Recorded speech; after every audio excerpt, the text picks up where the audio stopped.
गुरु ब्रह्मा गुरु विष्णु गुरुदेवो महेश्वरा गुरु साक्षात् परब्रह्म तस्मै श्री गुरुवे नमः। नमस्कार दोस्तों, आज के इस वीडियो में हम सुनेंगे भाद्रपद माह के शुक्ल पक्ष की पंचमी तिथि को सुनी जाने वाली ऋषि पंचमी की व्रत कथा। इस दिन सप्त ऋषियों की पूजा और माता अरुंधति की पूजा करने का विधान सदियों से चलता आ रहा है। इस पर्व को गुरु पंचमी एवं भाई पंचमी के नाम से भी जाना जाता है। इस दिन पूजन व्रत करने से सप्त ऋषियों का आशीर्वाद प्राप्त होता है।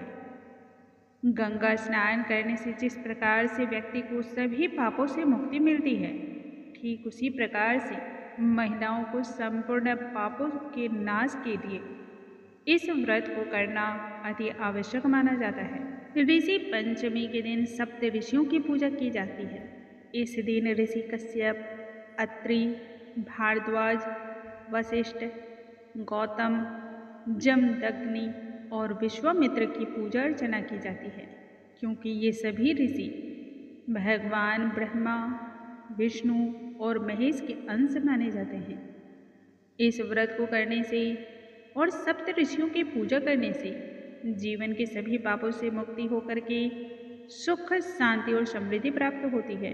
यदि कोई व्यक्ति कई जन्मों के भी पापों से मुक्त न हो पा रहा हो, तब इस व्रत को करने मात्र से ही, इस व्रत की कथा के श्रवण मात्र से ही उस व्यक्ति को पापों से मुक्ति मिल जाती है।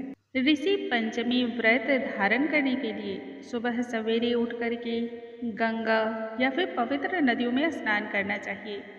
यदि घर में स्नान कर रहे हों तो स्नान के जल में गंगा जल मिला करके स्नान करना चाहिए। साफ स्वच्छ धारण करना चाहिए। इसके बाद अपने आंगन को गाय के गोबर से लीपना चाहिए। यहाँ पर सप्त ऋषि और माता अरुंधति की तस्वीर या मूर्ति बनानी चाहिए। इसके बाद इस जगह पर कलश की स्थापना करनी चाहिए, जिसे बाद में हल्दी, कुमकुम, अक्षत, पुष्प, चंदन इन सभी के द्वारा पूजा अर्चना करनी चाहिए। तत्पश्चात धूप दीप अर्पण करके ऋषि पंचमी की कथा सुननी चाहिए।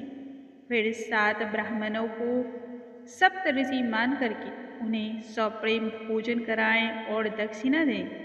पूजा होने के बाद गाय को भी भोजन कराना अति श्रेष्ठ माना जाता है। साल 2024 में 8 सितंबर को ऋषि पंचमी का व्रत किया जाएगा और विशेषकर कथा का श्रवण किया जाएगा।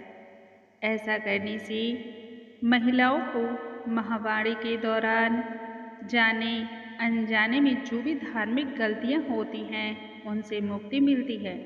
यह व्रत इसी के लिए महिलाओं के लिए बहुत ज़्यादा विशेष माना जाता है। जो भी महिलाएं पीरियड्स में होती हैं, उस दौरान रसोई को छूना, बर्तनों का स्पर्श करना या अन्य प्रकार के ऐसे कार्यों को करना जिन्हें शास्त्रों में निषेध बतलाया गया है, उससे महिलाओं पर दोष आता है। अतः इस व्रत को करके एवं व्रत की कथा का श्रवण करके अपने संपूर्ण पापों से मुक्ति आप प्राप्त कर सकते हैं। आइए श्रवण करते हैं ऋषि पंचमी की व्रत कथा। विदर्भ नामक एक देश में एक सदाचारी ब्राह्मण रहा करता था। उसकी पत्नी बड़ी ही पतिव्रता और सुशील थी। उस ब्राह्मण के 2 संतानें थीं, एक पुत्र और दूसरी पुत्री। कन्या जब विवाह के योग्य हो गई, तब यथा योग्य, सुंदर, सुशील, सर्वगुण संपन्न व्यक्ति के साथ कन्या का विवाह करा दिया गया। परंतु कुछ ही दिनों बाद वह कन्या विधवा हो गई। दुखी ब्राह्मण दंपति कन्या के सहित गंगा तट पर ही कुटिया का निर्माण करके वहीं पर समय को व्यतीत करने लगे। एक दिन की बात है, ब्राह्मण कन्या शयन कर रही थी। उस समय उसका संपूर्ण शरीर कीड़ों से भर उठा। कन्या ने यह सारी बात अपनी माता से कही। फिर यही बात माता ने अपने पति से बतलाते हुए कहा, हे प्राणनाथ, मेरी साध्वी कन्या से ऐसी कौन सी गलती हो गई है जो उसकी यह गति हो रही है? इसका क्या कारण है? यह जानने के बाद ब्राह्मण ने ध्यान लगाया और ध्यान के द्वारा पूर्व जन्म की घटना के बारे में जान लिया।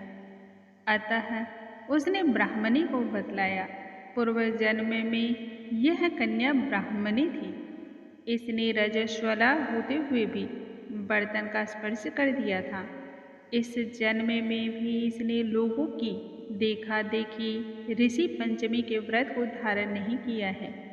इसी कारण इसके शरीर में कीड़े हो गए हैं। धर्म शास्त्रों के अनुसार रजस्वला स्त्री पहले दिन चांडालनी, दूसरे दिन ब्रह्मघातनी, तीसरे दिन धोबिन के समान अपवित्र होती है तथा वह चौथे दिन स्नान करके ही शुद्धि को प्राप्त करती है। यदि अब भी शुद्ध मन से और श्रद्धापूर्वक कन्या ऋषि पंचमी का व्रत करे तो निश्चय ही इसके संपूर्ण दुख और कष्ट दूर हो जाएंगे तथा अगले जन्म में भी अखंड सौभाग्य की प्राप्ति होगी। पिता की आज्ञा से तब पुत्री ने विधि पूर्वक ऋषि पंचमी के व्रत को रखा एवं पूजन आराधना किया। व्रत के प्रभाव से शीघ्र ही कन्या सभी दुखों से मुक्त हो गई और अगले जन्म में उसे अखंड सौभाग्य की प्राप्ति हुई। संपूर्ण सुख और सौभाग्य उसे प्राप्त हुआ। इसलिए जो महिला श्रद्धापूर्वक ऋषि पंचमी के व्रत को करती है एवं व्रत कथा का श्रवण करती है, वह समस्त प्रकार के सांसारिक सुखों को भोगती है और सभी दुखों से मुक्ति प्राप्त होती है। उसे अंत में वैकुंठ धाम को प्राप्त होती है। दोस्तों, आज के इस वीडियो में हमने सुना ऋषि पंचमी की व्रत कथा, जो कि हर प्रकार के सुख को देने वाली और हर पापों का नाश करने वाली है। यदि आज का वीडियो आप सभी को पसंद आया हो तो इसे ज़्यादा से ज़्यादा शेयर करें। फैमिली और फ्रेंड्स में शेयर ज़रूर करें, क्योंकि ज्ञान बांटने से बढ़ता है। अगले वीडियो में हम फिर से मिलेंगे नई जानकारी के साथ। तब तक के लिए नमस्कार दोस्तों।